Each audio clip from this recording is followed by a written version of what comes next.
Handle it yourself. I'm leaving the country for 10 days. The message arrived at 3:17 a.m., 3 hours before I needed to be at the office to prepare for our company's make-or-break investor meeting. My fingers trembled as I stared at my screen, reading and rereading the words until they burned into my brain. I called him. No answer. I texted back asking if this was some kind of joke. Nothing. I called again, straight to voicemail. That's when I knew Grant meant it. My boss, our company's CEO, had just abandoned me to face alone the disaster he had created. I sank to the floor of my apartment, still in the clothes I'd worn yesterday, having fallen asleep at my desk reviewing presentation materials. $9 million in damaged products needed explaining. 5 angry board members would be arriving in less than 6 hours. Hundreds of jobs hung in the balance, and Grant had left the country. Before I continue, I want to thank you for listening to my story. I really appreciate your time. Let me know in the comments where you're listening from. I'm always curious to know who's on the other side of these words. My name is Arya. At the time this happened, I was 32 years old and had been the chief operating officer at our tech company for just under 3 years. We made specialized equipment for small businesses, equipment that was supposed to save them money and time. I never planned on becoming an executive. Growing up in a small town with parents who worked at the local factory, I was the first in my family to go to college. I studied engineering because I loved solving problems, not because I wanted to wear suits or sit in meetings. But somehow, I ended up doing both. Grant hired me as a project manager when our company was still small, just 18 people in a renovated warehouse space. I admired him at first. He had vision. He had charm. He knew how to make people believe in possibilities. When he spoke, rooms fell quiet. When he asked for more from his team, we gave it. The problem started after our first product became successful. Grant began promising things our team couldn't deliver. He set impossible deadlines. He brushed off my concerns, saying I needed to think bigger and take more risks. The market waits for no one, Arya, he would say whenever I suggested we needed more testing. While you're perfecting, our competitors are selling. I still remember exactly how he looked the day I brought him the first warning about our newest product, the one that would eventually cost us $9 million. We were 6 months from launch. I'd discovered a potential defect in the cooling system that could cause catastrophic failure in certain conditions. We found an issue in testing, I said, placing the report on his glass desk. We need to delay the launch by at least 2 months to fix it. Grant didn't even look at the report. He was typing on his phone, barely acknowledging me. We're not delaying, he said finally, still not looking up. The investors are expecting a Q2 launch. We promised retailers we'd deliver in May. Grant, these units could fail after a few months of use. We'll have to recall them all. He finally looked at me, his expression hardening. Do you know how much a delay would cost us? The market position we'd lose? The investor confidence? Do you know how much a recall would cost us? I countered. He stood up, towering over me. This is exactly why you're still the COO and not ready for more. You see problems, not opportunities. Fix the issue before launch, without delaying. That's your job. I tried. My team worked around the clock. We managed to improve the cooling system, but our testing still showed a 3% failure rate under certain conditions. In a production run of thousands of units, that meant hundreds of inevitable failures. 3 more times I brought data to Grant. 3 more times he dismissed my concerns. The last time, 1 week before production began, he actually removed my warnings from the executive report to the board. I edited out the doom and gloom, he told me with a smile. No need to scare everyone with worst-case scenarios that probably won't happen. But they did happen, exactly as we had predicted. 3 months after launch, the failures began. Small businesses that had trusted our product were facing expensive damages. News outlets picked up the story. Customer service was overwhelmed. Our stock price dropped 40% in a week. And today, we had to face our investors and explain how we would fix it. I had spent the past 72 hours preparing 2 different presentations. One where Grant took responsibility as the CEO, one where we shared the blame as a leadership team. I hadn't included my warnings or his dismissals in either version. I was still trying to protect him, even after everything. Now, sitting on my apartment floor at 3:23 a.m., I realized he wasn't trying to protect any of us. I forced myself to stand up. If Grant wouldn't face this crisis, I would have to do it myself. I showered, put on my best suit, and left my apartment while the city still slept. The office was empty when I arrived at 4:45 a.m. I walked through the silent hallways to my office, switched on the light, and began rewriting the entire presentation from scratch. By 7:30 a.m., other executives started arriving. Tessa from marketing, Dev from finance, and Liam from product development all stopped by my office, asking about the meeting preparations. "Where's Grant?" they each asked. I told them he was handling something off-site and would join us later. The lie tasted bitter, but I needed time to figure out what to do. At 8:45 a.m., Jenny, our receptionist, appeared at my door looking worried. "5 board members just arrived," she said quietly. "They're asking to speak with you and Grant before the full investor meeting." My heart nearly stopped. The board isn't supposed to be here until 10. They said they wanted to discuss strategy beforehand. This wasn't part of the plan. Grant was supposed to lead this meeting. He was the visionary, the spokesperson, the face of the company. I was the behind-the-scenes operator who made things work. I gathered my materials with shaking hands and followed Jenny to the main conference room. When I walked in, the tension was palpable. Elena, the head of our board, sat at the center of one side, flanked by 4 other board members, all in dark suits, all with serious expressions. "Arya," Elena said, "where is Grant?" I opened my mouth to repeat the lie about him handling something off-site, but the words wouldn't come. These people had invested millions in our company. They deserved the truth. Without speaking, I took out my phone, found Grant's message, and placed it face up on the table in front of Elena. "Handle it yourself. I'm leaving the country for 10 days. Elena read it, then passed the phone to the board member beside her. No one spoke as my phone made its way around the table. When it returned to me, Elena's expression had changed from concern to something harder. "Tell us everything," she said, "from the beginning." For the next 2 hours, I did exactly that. I pulled up email exchanges, meeting notes, test results, and timeline documents. I explained how we'd identified the cooling system problems 6 months before launch.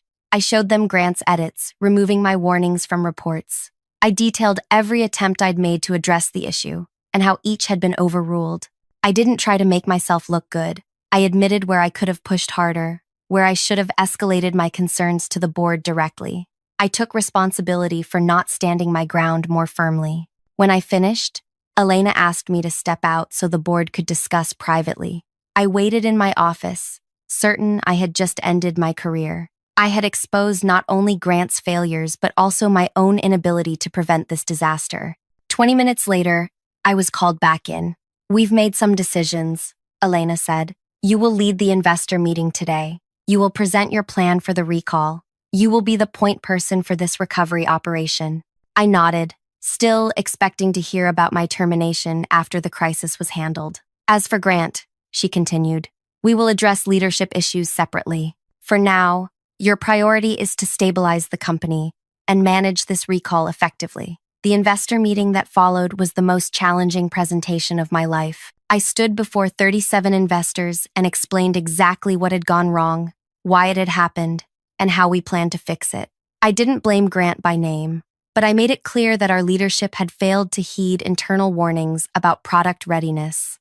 Then I detailed our recovery plan, a complete recall of all units, an engineered fix for the cooling system, rapid redeployment to customers, and a 2-year warranty extension as goodwill. The total cost, $9 million.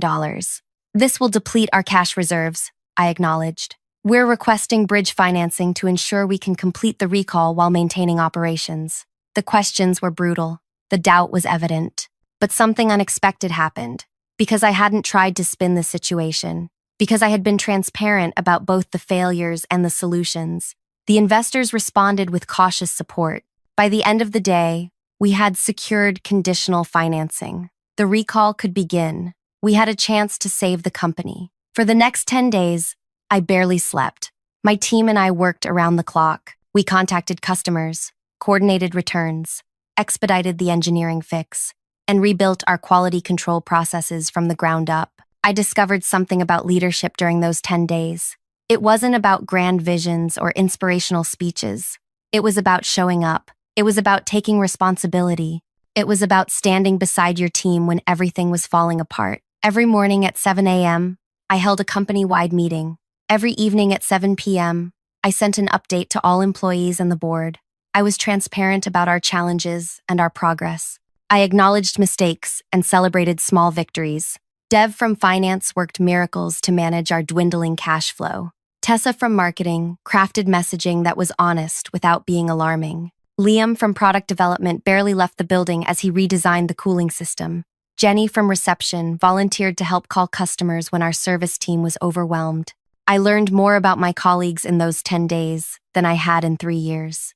I learned that Dev played classical piano to relieve stress, that Tessa had turned down a job at a bigger company to stay with us because she believed in our mission, that Liam had a 5-year-old daughter whose drawings covered the walls of his office. I also learned about the politics Grant had been playing that I hadn't noticed before. On day 3 of Grant's absence, I was digging through old emails, looking for customer commitments, when I discovered a folder in our shared drive labeled Executive Talent. Inside were performance assessments of every senior leader, written by Grant, for the board's eyes only. My hands shook as I opened the document with my name on it. Aria continues to demonstrate strong operational capabilities, but lacks strategic vision and executive presence. Her tendency toward caution and over-analysis creates friction with innovation goals. Recommend maintaining in current role with limited advancement potential. We'll need to consider external hire for succession planning. The words stung like physical wounds. I had given everything to this company. I had identified the problems that would cost us $9 million. I had been right, and Grant had been wrong. Yet he had been systematically undermining me to the board. I opened other files. Tessa was described as too focused on customer satisfaction at the expense of growth metrics. Dev was overly conservative with financial projections. Liam was talented, but not leadership. Every assessment twisted the truth to make each of us appear fundamentally limited, while positioning Grant as the visionary held back by his cautious team. I closed the files, feeling sick. This wasn't just about the product failure anymore. It was about a pattern of behavior that had been happening right under my nose. On day 5, Elena from the board called me directly. "How are you holding up?" she asked. "We're making progress," I said, avoiding the personal question. "The engineering fix is working in tests. We've contacted 78% of affected customers. The media coverage has shifted from crisis to recovery." "That's not what I asked," Elena said. Her voice softened. "How are you, Aria?" The unexpected kindness nearly broke me. I hadn't realized how much I'd been holding together with sheer determination. I struggled to find words that weren't a professional mask. I'm angry and hurt and exhausted, but mostly determined not to let this company fail because of one person's bad decisions. "That's why I'm calling," Elena said. "The board has been reviewing internal communications from the past year. We've found some concerning patterns." My heart raced. Had they discovered that I'd seen Grant's secret assessments? Would they think I was trying to undermine him while he was away? "What kind of patterns?" I asked carefully. "Let's just say there are significant discrepancies between what Grant told the board and what was actually happening within the company. We'll discuss it when he returns." After we hung up, I sat at my desk, wondering what they had found. Were they looking at the same documents I'd discovered? Had others come forward with their own experiences? The days blurred together. I moved through problems mechanically, solving one crisis after another. The recall operation gained momentum. Customers began receiving fixed units. Our engineers implemented new testing protocols to prevent similar failures in the future. By day 8, I realized something unexpected was happening. The crisis was bringing our team together in ways we'd never experienced before. Without Grant's divisive leadership style, pitting departments against each other, creating artificial competition, we were collaborating efficiently. Liam's engineering team was working directly with customer service to understand field issues.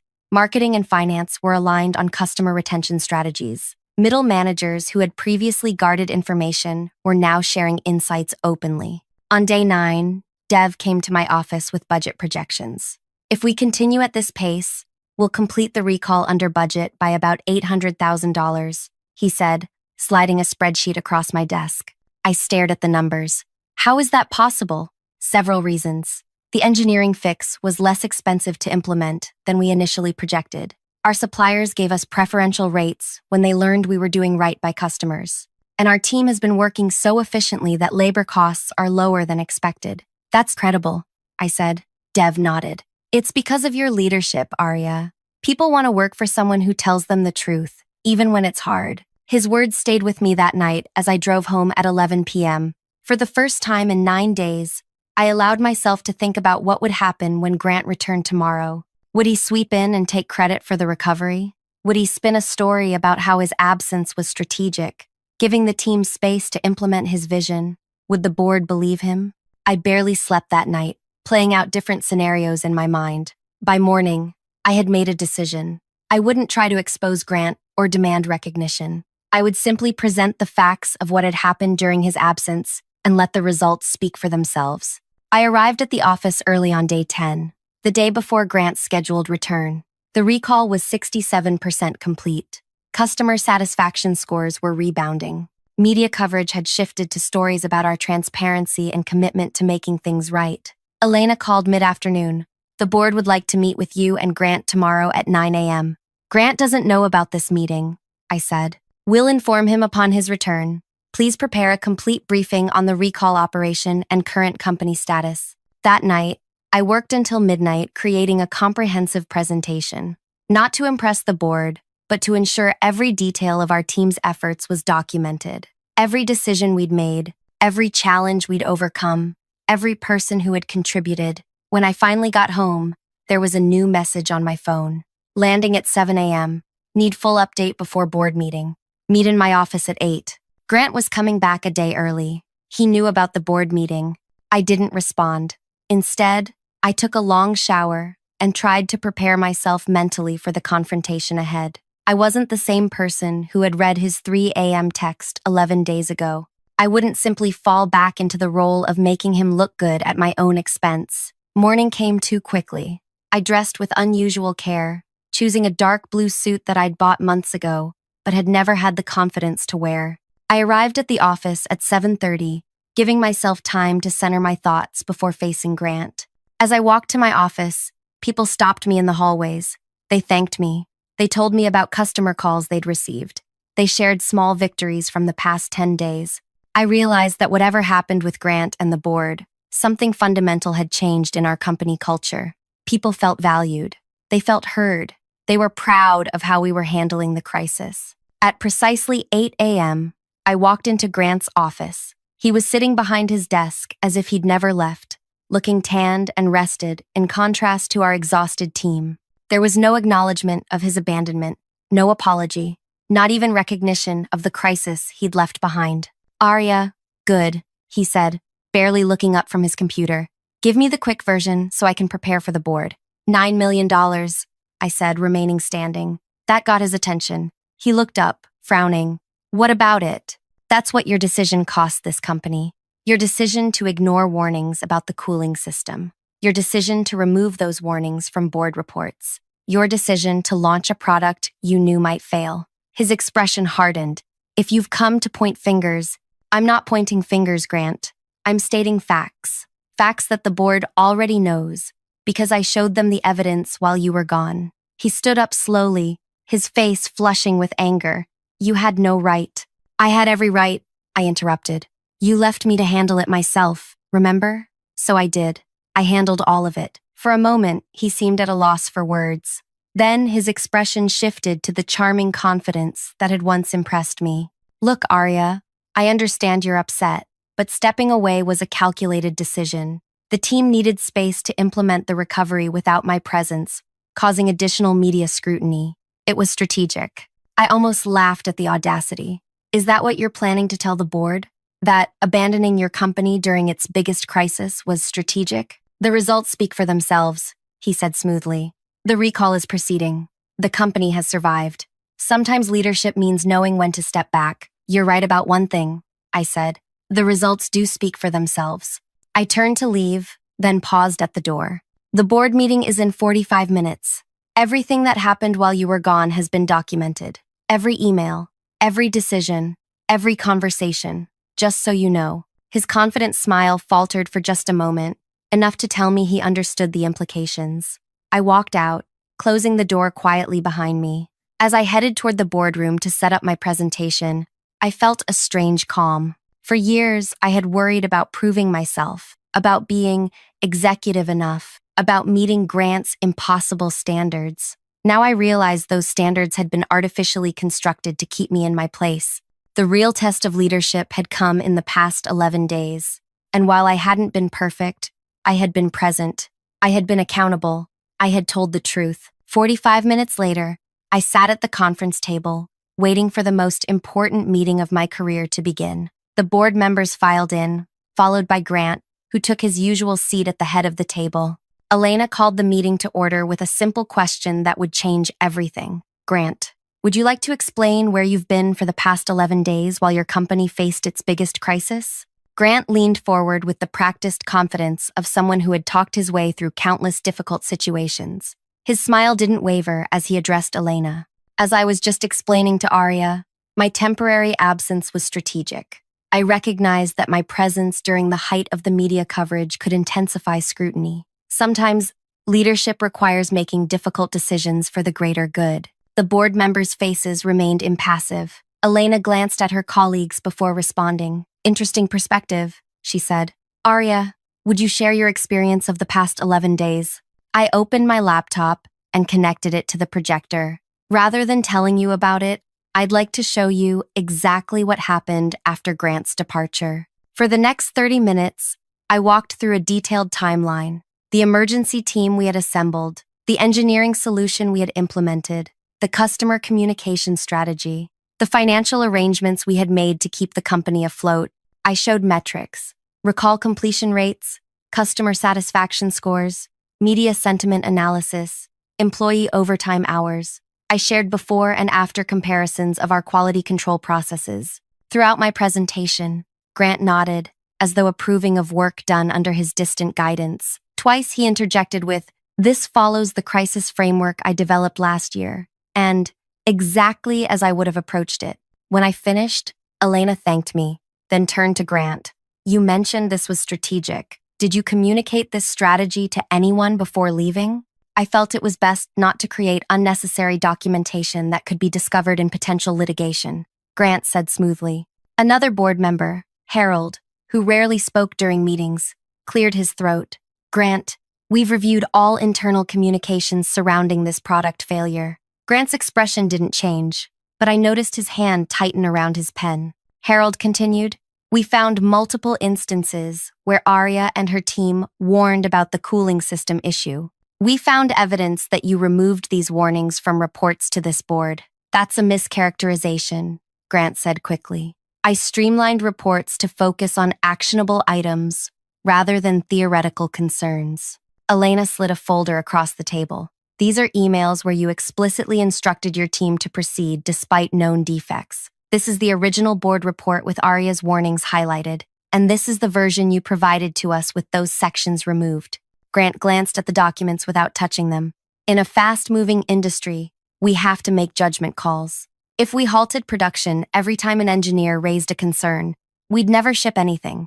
And if we ignored every warning, we'd end up exactly where we are," Elena countered. $9 million in recall costs and a serious threat to our company's future. The tension in the room was palpable. Grant began a long explanation about market timing and competitive pressures. While the board listened with increasing discomfort, I remained quiet, letting his words hang in the air. This was the moment I realized I didn't need to orchestrate any elaborate exposure of Grant. He was doing it himself with every defensive statement, every deflection, every refusal to acknowledge reality. When he finally finished speaking, Elena turned to me. "Arya, did you consider going directly to the board when your concerns were dismissed?" The question was fair. Yes. And I should have, I admitted. I convinced myself that loyalty to the company meant supporting my CEO, even when I disagreed. I was wrong. I won't make that mistake again. Elena nodded, then addressed the room. "We need to discuss next steps privately. Arya, would you excuse us?" "Grant, please stay." I gathered my materials and walked out, closing the door behind me. For the next 2 hours, I sat in my office, answering emails and checking in with the recall team while waiting for whatever came next. At 11:43 a.m., my phone buzzed with a message from Elena. Please join us in the boardroom. When I entered, only the board members remained. Grant was nowhere to be seen. Please sit down, Arya, Elena said. Her expression was serious but not unkind. The board has made several decisions today, she began. First, we have accepted Grant's resignation, effective immediately. The words took a moment to register. Grant hadn't been fired. He'd resigned. Somehow, that seemed fitting. Even in his downfall, he'd managed to maintain the appearance of control. Second, Elena continued, we are appointing you as acting CEO while we conduct a formal search for a permanent replacement. I hadn't expected this. I appreciate your confidence, I said carefully, but I want to be clear that I'm not campaigning for Grant's position. We understand that, Harold said. This isn't about office politics. It's about who demonstrated actual leadership during a crisis. Over the next 15 minutes, they outlined their expectations for the transition. I would continue leading the recall operation while taking on CEO responsibilities. The board would announce Grant's departure as a mutual decision to bring new leadership aligned with the company's renewed focus on quality and customer trust. As the meeting concluded, Elena asked me to stay behind for a moment. There's something you should know, she said once we were alone. When Grant got your message about the board meeting, he sent us a lengthy email. It detailed your supposed shortcomings and suggested you were using the crisis to undermine him. I felt a chill. Even at the end, he had tried to sabotage me. What he didn't realize, Elena continued, was that we had already reviewed 3 years of communications and performance data. We knew exactly who had been telling the truth all along. That afternoon, I gathered our employees to announce the changes. I didn't disparage Grant. I didn't need to.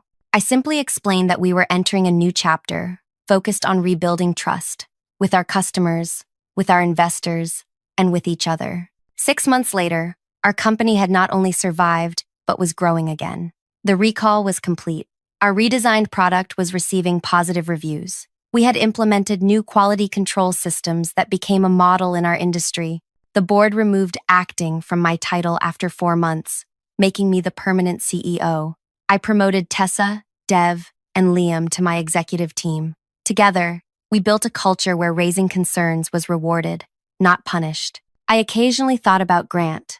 I heard he had landed at a venture capital firm, telling a carefully crafted story about his departure that positioned him as the victim of a conservative board unwilling to take risks.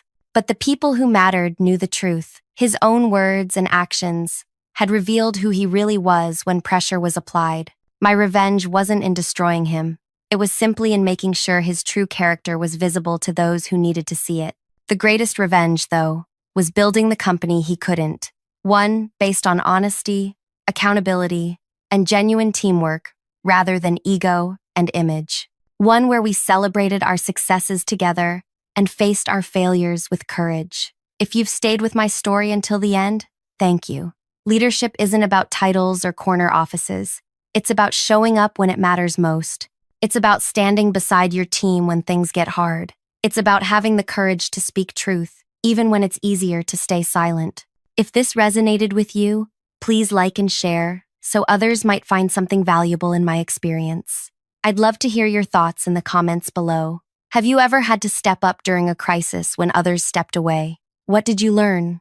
Until next time, remember that your actions speak so much louder than your words. And some messages, like those sent at 3 a.m. when you think no one is watching, reveal more truth than 1,000 carefully crafted presentations.